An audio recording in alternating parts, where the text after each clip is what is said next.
When I first found Jessica, she was lying in a pool of blood, rain pouring down like the sky itself was trying to wash her away. That night, I carried her home, broken, lost, with no memory of who she was. For 3 years, I took care of her. 3 years of burnt eggs, cheap slippers, and endless complaints. She would furrow her brows at me, call me useless, and tell me I couldn't even work a coffee machine. But I stayed, because somewhere beneath her sharp words, I thought there was something fragile, something worth holding on to. And then, one day, she remembered. She didn't just remember, she became Jessica again. The Jessica the world bowed to, the one who wore power like perfume. Reporters called her name, cameras flashed, and when they asked who I was, she looked at me like I was a stranger she had brushed past on the street. At her wedding, when I slid the ring onto another woman's finger, the doors burst open. Jessica stormed in with 900 bodyguards, a gun aimed at my fiancé's forehead. Her voice shook the room. "Are you really going to marry her?"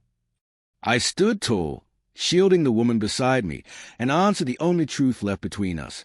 Yes, because she doesn't love you. But the day she walked out of my little apartment was the day I truly lost her. The doorbell rang until the walls rattled. Men in black suits filled my doorway, their shoes polished, their cologne heavy. They called her President Jessica and waited to escort her back to the empire she'd forgotten. She stood there in my cotton nightgown, 5-yuan slippers on her feet, painting her lips a color of fire. And when she finally turned to me, her eyes were cold, like ice that had been waiting years to break.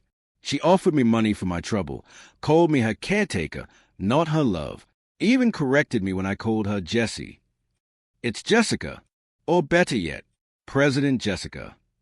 Her cashmere coat fell over her shoulders, burying the life we had built in cheap meals and crowded rooms. As she left, she didn't even look back, just tossed one last reminder about the coffee filter, like I was a clumsy servant she'd outgrown. The sound of her heels faded down the hallway, each step breaking whatever was left of my heart. And when the door closed, all I could hear was the hiss of a burnt egg in the pan and the silence she left behind. 3 years, gone, like a dream I should never have believed in. She didn't even leave me with a word of gratitude. Just money, like I could fill the emptiness she left behind. She looked me over, from my faded jeans to my worn-out canvas shoes, and her lips curled in something I couldn't read. "At least you still got some cash," she said. "But your spirit, TSK, TSK, like a frostbitten eggplant." Monica tried to break the heaviness. "Business," she said, leaning in with a sudden spark of energy, her voice dropping into that conspiratorial tone she always used when she had a plan. "Don't worry, I've got it handled this time. She's beautiful, steady, not the type chasing after your money. This one values character." Character. The word hit me like a dull thud. After Jessica, I wasn't sure I had any left. Still, I forced a smile. "Where is she?" Monica's eyes lit up. She pointed toward the park entrance. "There. She's coming." The last trace of sunlight painted everything gold, and in that glow, a woman walked toward us, slow, calm, carrying an eco-friendly bag with a few green leaves peeking out the top. She wasn't dazzling in the way Jessica had been. No, this was different. She was gentle, soft, like a page from a book you'd keep reading just for the warmth it gave you. Her off-white dress swayed lightly with each step, her hair tied back to reveal a graceful neck. When she came closer, I could see her face clearly. She wasn't breathtaking in that knock-you-down kind of way, but her brows were delicate, her lips a natural shade of pink, and her eyes held something steady, something kind. When she saw me, a faint blush touched her cheeks, and she lowered her lashes shyly. "This is Vicky," Monica announced with excitement. She just moved into the neighborhood, works at the library. "And this is Angelo, stable, hard-working, a good man." "Hello, Mr. Angelo." Her voice was soft, carrying a gentle southern lilt, brushing against my chest like a feather. I nearly dropped my beer as I stood up, fumbling with the words. "H-lo." There was something about her presence, like sunlight caught in cotton, warm and soothing. Monica slipped away, leaving the two of us in a silence that wasn't uncomfortable, just waiting. The setting sun stretched our shadows long across the ground. She spoke first. Monica told me you took care of a sick family member for a long time. She didn't say Jessica's name. There was no judgment, no curiosity, just quiet understanding. I nodded slowly. Yeah, 3 years. She got better. Then she left. Her eyes stayed on the children playing soccer nearby. That must have been really hard. The word slid into me deeper than I expected. For 3 years I'd heard it all. It was worth it, that's Jessica, or you're lucky, kid. But never once had anyone simply said, that must have been hard. In that moment, the evening breeze carried her soft scent, and my shoulders eased for the first time in years. Vicky was different. She lived on the 3rd floor of the next building over, and she slipped into my life the way spring slips into winter, quietly, gently, without asking for permission. My kitchen, once marked as completely inefficient, began to breathe again.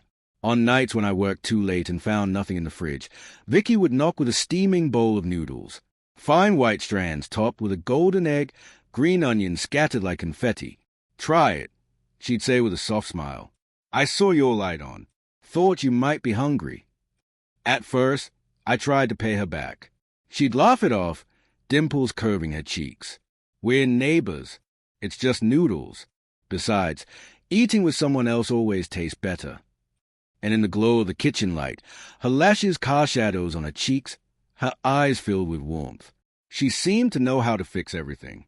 My ancient laptop came alive under her hands.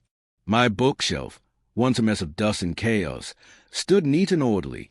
Even the coffee machine Jessica had ridiculed as worthless. Vicky dismantled it piece by piece, cleaned it, and brought it back to life. When the first rich scent of coffee filled the air again, she looked up at me with foam on her nose, grinning. See? Still good for a few more years.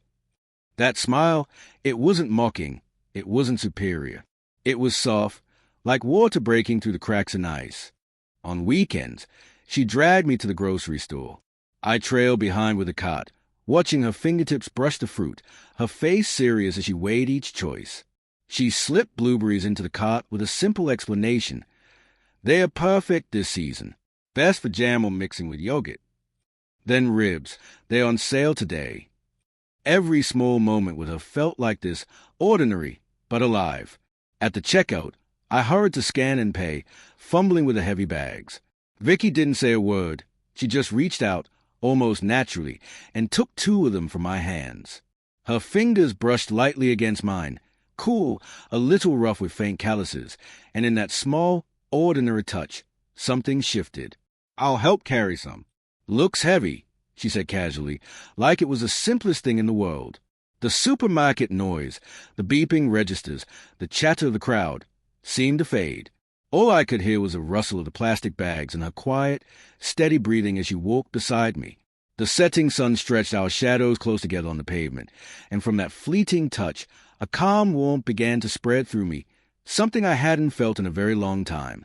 When we reached the apartment, she pulled out her keys, ready to open the door, but then turned to me with a pause. By the way, Angelo, when I was organizing the bookshelf, I saw a few old programming books. Do you want me to toss them out? For a moment I froze. Those books? I had bought them right after graduation, full of hope. Later, Jessica dismissed them as outdated, useless, so I tucked them away on a forgotten shelf. Those. They're not of much use anymore, I muttered, a little embarrassed. You can get rid of them if you want. Vicky nodded without pressing further. She pushed the door open, and a soft glow of warm yellow light spilled into the hallway. See you tomorrow, she said with a gentle wave before disappearing inside. I lingered outside my own door, the hallway light flickering faintly overhead. From the crack beneath haze drifted the smell of her cooking, familiar, homely, comforting. My palms still ached from the weight of the bags, and when I looked down at the back of my hand, I could almost still feel the cool trace of her touch. For the first time, I realized being cared for didn't have to come in storms or grand gestures. Sometimes it was as subtle, as grounding, as spring noodles simmering in a quiet kitchen, ordinary, yet powerful enough to steady a weary heart. The fabric shop smelled faintly of cotton and old wood, sunlight spilling through the dusty glass panes. Vicky and I finally agreed on a Zhongshan-style shoot. Simple, neat, timeless. As the tailor's soft tape slid across my shoulders, I stood still, watching it glide down my arm. Vicky lingered by my side, quiet, her gaze soft and steady, like honey warmed in the sun. When the tailor measured my sleeve, she suddenly leaned forward, her voice low but certain. "Master, hey." Her finger brushed the fabric near my shoulder. "Could you give him an extra half-inch? He spends hours at the computer. It gets tight here. He won't say it, but it bothers him." I froze. Even I hadn't noticed that. The tailor blinked, then smiled. "You're thoughtful. All right, I'll adjust it." And in that moment, with dust swirling golden in the sunlight, I looked at her profile, focused, gentle, and felt a warmth inside me that no words could carry. The flaws Jessica once cut me down for, 3 years of being told I wasn't enough, suddenly felt like marks worth treasuring. With Vicky, they weren't flaws. They were details she quietly sheltered, places she gave me room to breathe, even when I didn't see them myself. The wedding came quietly in the little chapel of the community center. No orchestra, no endless guest list, just Monica, a few neighbors, a couple colleagues, and Vicky's cousin. She said her parents were too far, too unwell. Monica and the neighborhood aunties decorated with red silk ribbons, paper characters taped to the walls, and bright azaleas Vicky had bought from a market. The scent of lilies mingled with roasted sunflower seeds, homely and warm. Vicky walked out in a soft apricot cheongsam, her hair swept up with a jade pin, her eyes glowing beneath the light makeup. When she stepped onto the red carpet, sunlight painted her like a portrait, timeless, delicate, almost too beautiful to touch. My heart thundered so loud I wondered if the whole room could hear it. The officiant, a retired teacher Monica had dragged in last minute, spoke in warm, accented Mandarin. Neighbors clapped and chuckled, their blessings scattered but genuine. I squeezed Vicky's hand. She squeezed back, her cool fingertips trembling, her cheeks blooming with shy color. For that moment, life was small, ordinary, but perfectly ours. Then, bang! The heavy wooden doors slammed open. Blinding sunlight sliced through the chapel, stretching long shadows across the red carpet. The laughter died at once. Monica dropped her sunflower seeds, and the whole room seemed to forget how to breathe. A tall figure entered, heels striking sharp against the floor, every step deliberate. Black suit, hair pulled tight, face cold as stone. Jessica. And she wasn't alone. 2 bodyguards followed, grim, A-pieces glinting under the light, their presence swallowing the warmth in the air. The sweet scent of lilies turned acrid, like smoke. Jessica's gaze swept across the chapel like a searchlight until it landed on our hands. Vicky's small, trembling one wrapped in mine. Her eyes, sharper than the day she left, carried a chill that cut straight through the room. She stopped just a breath away, her presence suffocating. Vicky's grip on my arm tightened. I felt her body tense, the color draining from her face.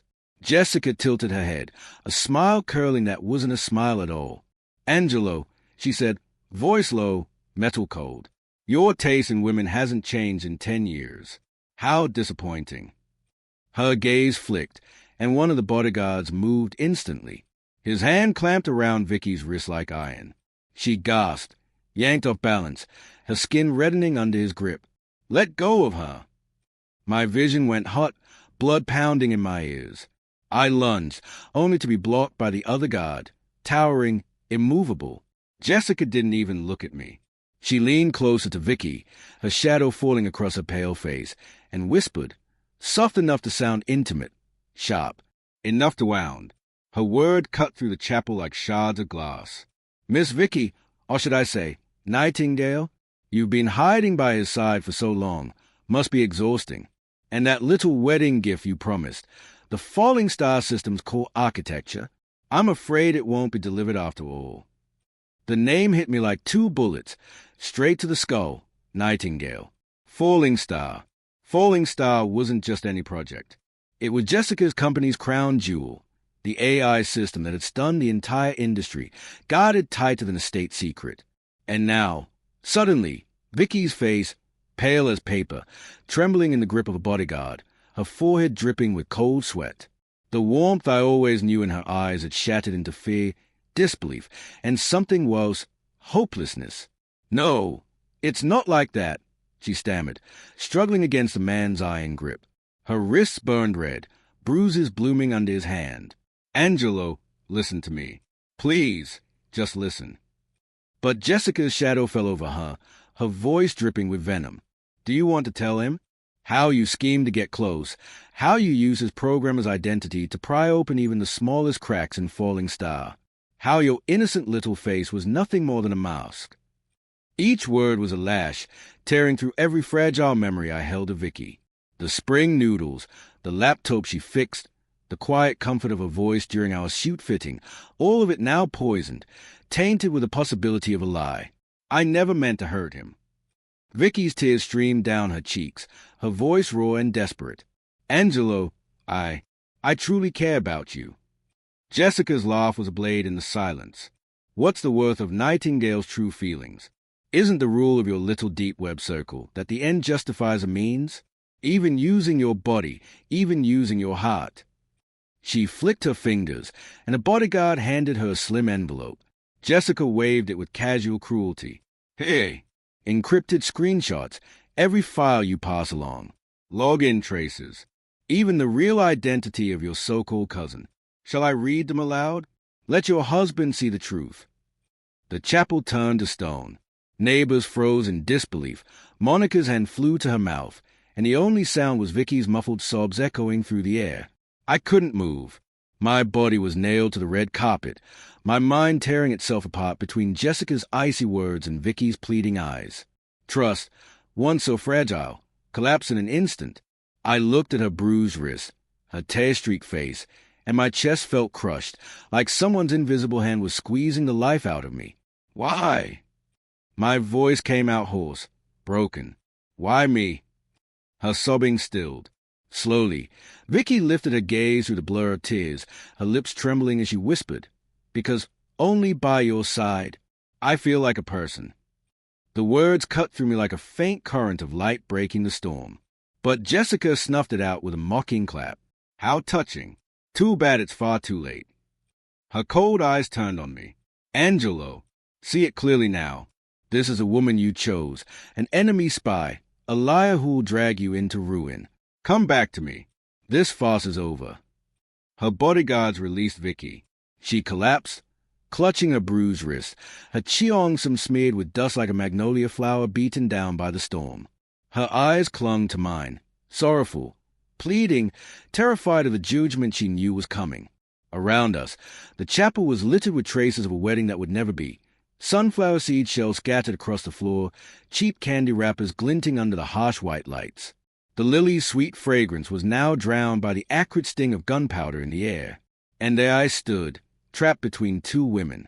One, the cold, unshakable past I once belonged to. The other, a warmth laced with betrayal, a dangerous unknown that could consume me whole. The red carpet beneath my feet felt like fire, and yet colder than ice. I drew in a breath, the kind that scorches your chest on the way out, like lava forcing its way up, threatening to burn through my throat. My hand trembled as I bent down, reaching for a simple eco-friendly bag that had been kicked aside in the chaos. From it, I pulled out something so ordinary, so fragile, it silenced the air around me. A sandwich, wrapped in plastic, oil stains bleeding through, its corners crushed from the struggle. Crooked bread, edges caved in, the kind of thing no one would glance at twice. But I held it up, right there in the chapel, for Jessica to see, for everyone to see. My voice didn't need volume. It carried something heavier, steadier, as if every word was me staking my life on the truth. She made this for me this morning, before dawn, because last night I was up late working, and my stomach wouldn't let me sleep. The room froze. You could hear the silence pressing in, suffocating. Every eye locked on that clumsy little sandwich, whole wheat bread, a fried egg crisp to the edges, a couple of lettuce leaves, and a thick spread of mashed potatoes. Nothing fancy, nothing expensive, just care. I lifted my gaze to Jessica. "You call her a spy, a liar, someone with an agenda. Maybe you're right." But my reflection burned in her pupils, ragged, exhausted, still standing. For 3 years, I bent myself into pieces for you. I tiptoed around you, terrified of saying the wrong thing, of looking stupid. I learned recipes for your stomach, made soups you'd sip once, wrinkle your nose at, and dump in the sink. I stayed up all night organizing your data, files I didn't even understand, just to be told I was dragging you down. I bought scarves from street stores because I couldn't afford your brands, and you tossed them into storage without opening the box. Each word tore at the scabs I plastered over my memories, reopening wounds I thought I'd numbed. Then I turned, pointed at Vicky, still crumpled on the floor, her wrist bruised, her eyes swollen. My voice cracked as it climbed. But, huh? She sees me clutching my stomach and makes porridge without a word. She notices the space I need in a sleeve and loosens it. She finds my dusty old books and asks if I still want them, instead of mocking me for holding on to junk. Even when she oversalted the noodles, she laughed and said, "Next time, less," instead of throwing them away. The sandwich cut into my palm, the plastic biting hard enough to sting. I raised it higher, my chest heaving. "Jessica, you asked me why I chose her? It's because of this damn sandwich. Because only she treats me like I matter. Only she cares if I'm in pain. To you, I was just a tool, stupid, useless, disposable. But to her, I'm human." The last words ripped out of me like they'd been buried too long. My knees threatened to give, my throat tasted of iron, and the sandwich crushed tighter in my grip, mashed potatoes spilling from the edges. Silence. Absolute, suffocating silence. Monica covered her face, shoulders shaking. Neighbors stayed, their expressions twisted with confusion, pity, regret. Even Jessica's bodyguards, stone-faced shadows, shifted, their eyes flickering. And Jessica, she stood frozen, perfect makeup paling beneath the weight of words she'd never expected. Her jaw clenched, her eyes shaking, anger, disbelief, and something else she couldn't control, doubt. She opened her mouth, but all that came was a short, mocking laugh. "Hey!" Her gaze cut me down, skimmed over the ruined sandwich, lingered on Vicky broken on the floor, then came back to me. She narrowed her eyes, sculpting herself back into the Ice Queen. "Angelo, you're so stupid. Hopelessly so." Then she turned, high heels cracking against the carpet, sharp and final. Her bodyguards moved like shadows behind her. The heavy chapel doors opened. Sunlight blazed in for an instant, then slammed shut, leaving us all in darkness, silence thick as smoke. I swayed, barely standing. In my hand, the sandwich was ruined, misshapen, but its warmth still pressed against my skin, the faint scent still clinging, stubborn, gentle, alive. And then came the sirens, their wails cutting into the suffocating quiet. When they took Vicky away, she was calm, too calm, head bowed, her wrist slipping into the cold bite of steel. The apricot cheongsam she wore looked dull under the cuffs, its soft fabric stained against the bruises. She didn't look at me, not once. Only as she crossed the chapel's threshold did her steps falter. And in the faintest whisper, shaky, almost gone, she left me with 3 words. "I'm sorry, Angelo."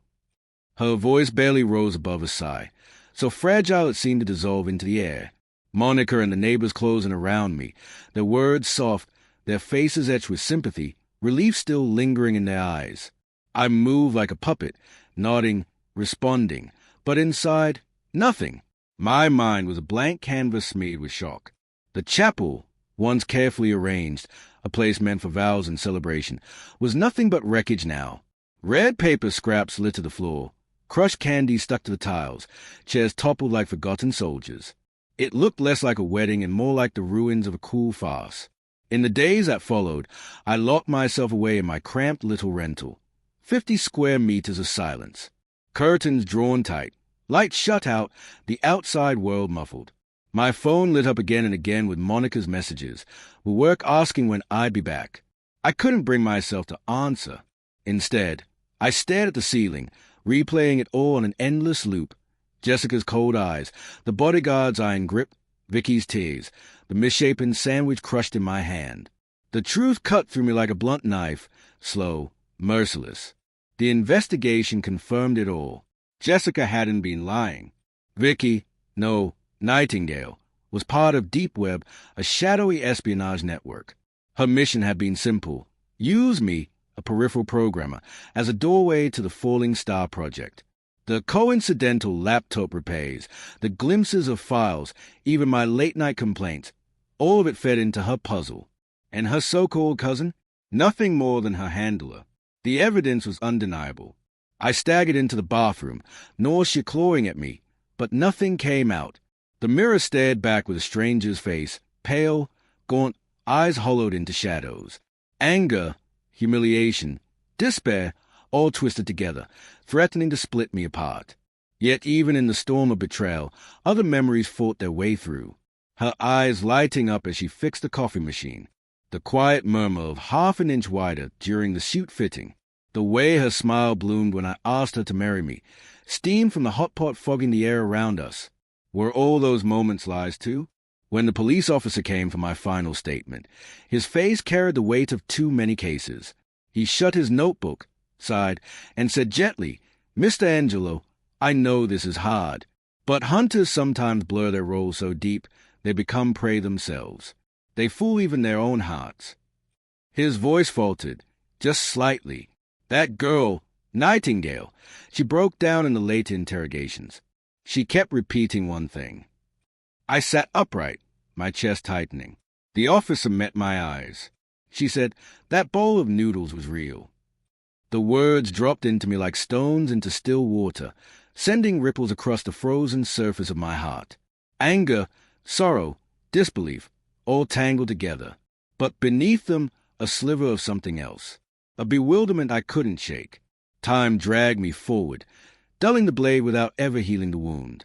I shaved, cut my hair, slipped back into routine. Work, code, take 8, the quiet wall between my apartment and hers. Vicky was sentenced, her prison term heavy. I didn't go to the hearing. Monica told me what happened, that Vicky confessed cleanly, spoke little, and when pressed for final words, whispered through tears, "I'm sorry, Angelo. That bowl of noodles was real." The phrase lingered, haunting me. It didn't erase a betrayal, but it lodged inside like a thorn. A reminder, a secret ache. Jessica's empire only soared higher. Headlines, tech reports, falling stars shining brighter than ever. She and I had become parallel lines, never to meet again. And life, it settled, or at least pretended to, until that heavy summer evening. The air was thick, humid, the sky swollen with storm clouds.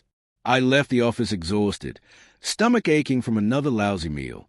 Turning into a familiar alley toward the convenience store, I froze. Through the glass, I saw her. Jessica. No entourage, no armored car. Just her, standing under a thin tree, dressed in soft off-white, stripped of her usual battlefield armor. She looked almost human, out of place, and waiting for someone. Her gaze was fixed on the neon glow across the street, eyes distant, profile caught in the cold white spill of the convenience store light. She didn't look like the Jessica I remembered. She looked worn, almost lost. I turned my head, ready to slip away unnoticed. But the sharp twist in my stomach betrayed me. The pain buckled me forward, and a groan slipped out before I could catch it. "What's wrong?" Her voice, close, cold, cutting through the rain. I looked up, and there she was, standing right in front of me, brow knit as her eyes flicked to the hand clutching my stomach. "It's nothing," I muttered, straightening, trying to edge past. "Stomach pain," she pressed, not moving, eyes narrowing as if scanning me the way she always did. "Old problem," I said finally, biting my lip. Her scrutiny was suffocating, just like it had been 3 years ago. And then, as if the sky itself couldn't bear the silence, the rain broke loose. Heavy drops first, then sheets of water crashing down, thunder rolling through the city. People scattered in panic. In the chaos, Jessica's hand clamped around my wrist, firm, unhesitating. "Over there." She pulled me under a narrow bus shelter, barely enough space for two, though a handful of drenched strangers had already claimed corners. We pressed inside, clothes soaked, the chill sinking in, but between us, a strange warmth lingered. Rain streamed down her hair and face, stripping away the last traces of her armor. For a moment, She didn't look like the untouchable Jessica York. She looked tired, human, silent, lips pressed thin, eyes locked on the storm. The cramps twisted again, sharper in the cold, and I bent over with a soft groan. Hey! Something small and square was shoved into my hand. I looked down. Aluminum magnesium tablets, the most basic stomach medicine you could buy from any store. I looked back up, stunned. Her face was blank, almost expressionless, but her gaze lingered for a fleeting second before shifting back to the rain. I bought it just now, she said flatly, like it was nothing. Make do with it. The box was still warm from her palm. My fingers tightened around it, damp plastic crinkling, my vision blurring with raindrops. She remembered. After everything, she remembered my stomach. And in that cramped shelter, I couldn't decide if it was control or the faintest shadow of an apology she herself didn't even recognize. I tore the package, chewed 2 tablets dry. The taste was chalky, sweet-bitter, filling the silence. Then her voice cut through, almost swallowed by the storm. About the wedding day. My jaw stilled. The tablets turned to dust on my tongue. I've thought about what you said for a long time. Her words came slowly, carefully. You told me I treated you like a tool, that you were stupid, that the soup you made tasted like dishwater. Her voice faltered. She exhaled. I admit, I was so used to efficiency, so used to measuring everything by results. The soup may not have been to my taste, but I shouldn't have said that. The rain beat against the roof like 1,000 tiny drums. She hesitated again before forcing the next words out. As for Vicky, she turned toward me, finally, rain-washed eyes stripped of their sharpness, carrying something heavier, something I couldn't name. I found out more. The methods used by Deep Web, they are filth. Yes, her mission was to get close to you, but the last information she sent. Jessica's brow furrowed. She changed it, altered the core data, misled her superior. I froze. That's why they abandoned her, Jessica said quietly. Why she was exposed so fast. She betrayed them in the most dangerous way. The storm seemed to fade, drowned out by the thunder in my chest. My fingers dug into the soggy medicine box, edges biting into my palm. Vicky's last trembling words. I never meant to hurt him. Her broken whisper in the trial. That bowl of noodles was real. They flared inside me like lightning, cutting through years of fog. She hadn't just betrayed me. She betrayed them too. For me. For what? The question scraped out of me, my chest tightening as if an invisible hand had it in a chokehold. My voice was dry, brittle. Jessica didn't answer right away. She just kept staring at the curtain of rain outside, her profile blurred by the reflection on the glass. Seconds stretched, then bled into what felt like minutes. Finally, softly, almost swallowed by the downpour, she spoke. Maybe, because I also want to know how real a bowl of noodles can really be. That was the last thing she left me with. 5 years. That's all it took for everything to shift. I traded my cubicle in a big, faceless tech company for a spot at a smaller startup, scrappy, but free of the invisible chains I used to wear.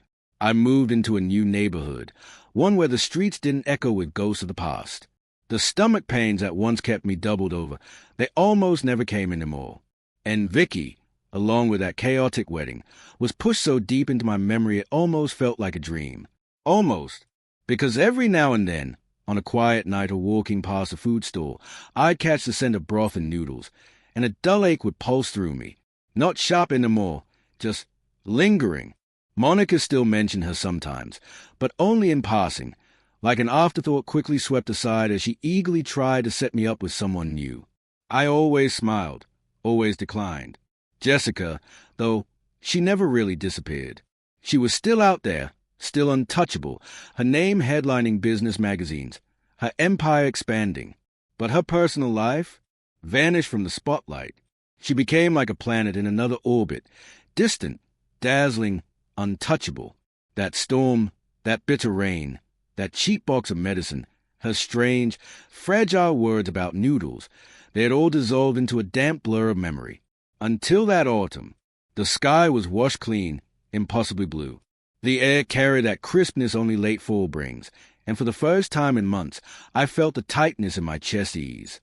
Our project at work had just wrapped, and all I wanted was to go home and collapse. I pushed through the revolving doors of the office and stepped into the sunlight. It was bright, too bright, forcing me to squint, to lift a hand against the glare. And then, suddenly, there it was. A shadow, a shield, a deep blue umbrella tilted just so, catching the light at the perfect angle, shading me. I froze, slowly turned. She stood there, framed by sunlight filtering through sycamore leaves. A cream-colored turtleneck hugged her frame, her hair swept back loosely, a few strands spilling forward, brushing her cheeks. Her face had changed, slimmer, sharper. Time had carved away the softness, leaving behind something calmer, steadier. And her eyes found mine, still and quiet, like the surface of a lake in late autumn. The world around us fell silent. No honking cars, no rushing footsteps. Just a whisper of wind in the trees. Just the sound of my own heart remembering. Her lips curved into the faintest smile, small but enough to send ripples through me, like a stone breaking still water. "Angelo," she said, her voice warm and husky from years of absence, but soft enough to unravel me in an instant. "Long time no see."